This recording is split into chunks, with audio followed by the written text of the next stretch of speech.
Hello and welcome to my first ever vlog. I'm not just an amateur triathlete, I'm also very amateur at this, and I think that we will learn together as we go is probably the best way I can put it. So a little bit about me. My name's Ben. I am an amateur triathlete. I'm a PE teacher as well. I've been teaching PE for a long time, but I've been a triathlete for 2 years now.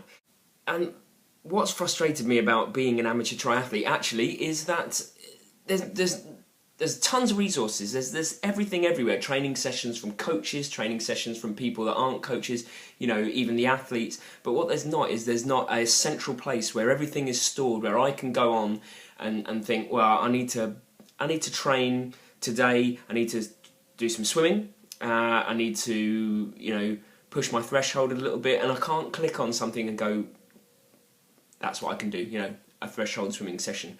So my idea is that we as a community of triathletes use collective knowledge, that you or I or anyone can put a video onto a website, and then other people who want to learn can access that and do sessions from there. I think it's easier to learn via video than reading, especially when, you know, you just want it put in layman's terms, to be honest with you. I want to keep it cheap and simple as well. You know, this is not a money-making adventure for me. This isn't anything to do with that, you know. This is about using the collective knowledge of the triathlon community for everyone to get better. So let's just hope it works, eh?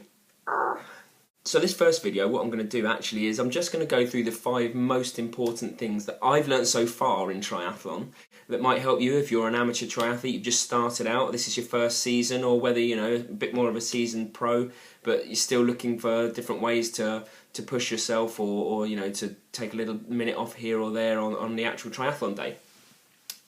So number 1 is, I have learned the hard way that training has to have a purpose.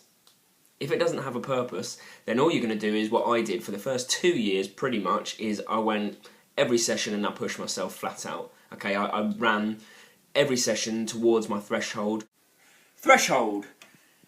Threshold is the imaginary line that differs with everybody between where you can do exercise at a sustainable level and keep going, and where you can't, where you'd have to slow down. If you went above this line, you would have to slow down or stop in order to maintain the intensity. So that is the threshold. And the good thing about training at your threshold when you run, swim or bike is that you can eventually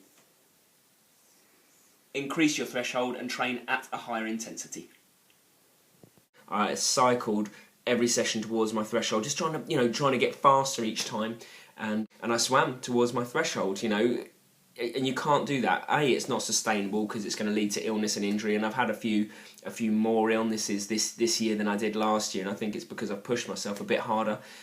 But also, you know, you do get overuse injuries. You do the same things all the time and push your body all of the time, then you're going to lead to kind of little niggles here and there, you know. Like, I got IT band syndrome earlier on in the year, and thankfully that's gone, but that's just, you know, overuse. I was running too much, running at threshold too much. So, point 2, sit down and plan. Alright, so what I did this year that I didn't do last year was I had a periodization chart where I kind of had my overall bang, bang, bang, this is my year.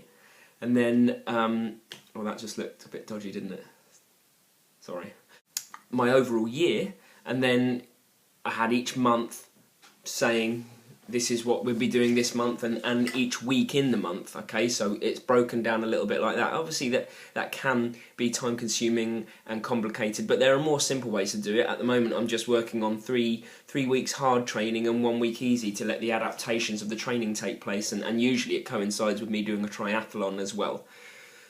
So number 2, sit down and plan. At some point we'll go through that. Number 3, which again I've learnt the hard way, is make sure you're cycling in the right gear. It took me 2 years, pretty much, again, to actually realise that I wasn't cycling in the right gear. I felt like I was going fast. I was in my middle chain. I've got 3 chains. I was in the middle chain, and I felt like I was going pretty fast. I certainly didn't think I could go any faster. And actually, I got a Garmin watch and heart rate monitor, and what my Garmin was telling me was that I could push harder on a heart rate. If I can run with a heart rate of nearing 180, nearing my maximum, and sustain that, why is my cycling only 160 beats per minute? that doesn't make sense. Like, I know I can sustain higher. So actually what I did was I realised that I wasn't in the right gear. I switched up and I moved to a harder gear. I stay in my top chain now.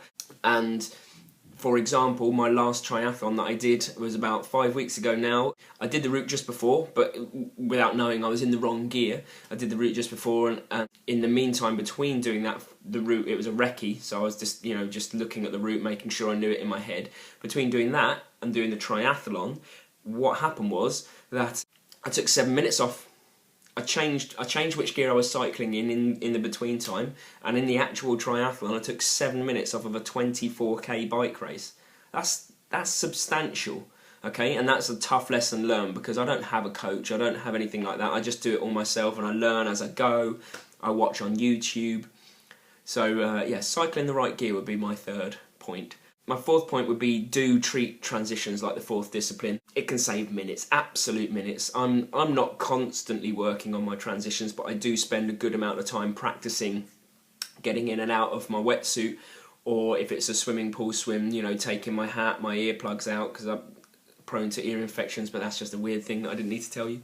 And getting my shoes, my cycling shoes on. I don't clip them to the bike because I'm not that advanced yet, and I would plan to do that in the future. But actually, the shoes that I have, they're not very good. They're cheap entry level shoes. I don't have the money to get better ones. So what I do is I do put my shoes on before I get on the bike, but I do make sure that at the end of the bike, what I do is I'd get my feet out of the shoes and cycle on top of them, so I can just literally jump off my bike and go.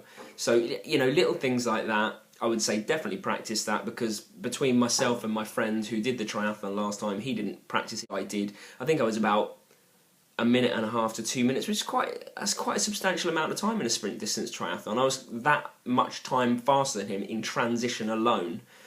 So it can save an awful lot of time.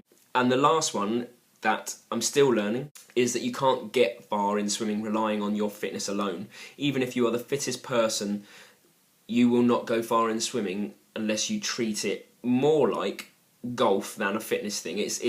Swimming's about technique. So anyway, this is the first of many vlogs, hopefully, and I would like to think that we as a community start helping and training and all of those things with each other. If you want to follow me, my Twitter name is down here. There, and yeah, next I'll put up videos as much as I can of little bits and bobs that have helped me, training sessions, things with the bike, kit wise, stuff like that, to make your day a little bit brighter. Good luck everybody if you're doing something this weekend, and I'll see you on the other side.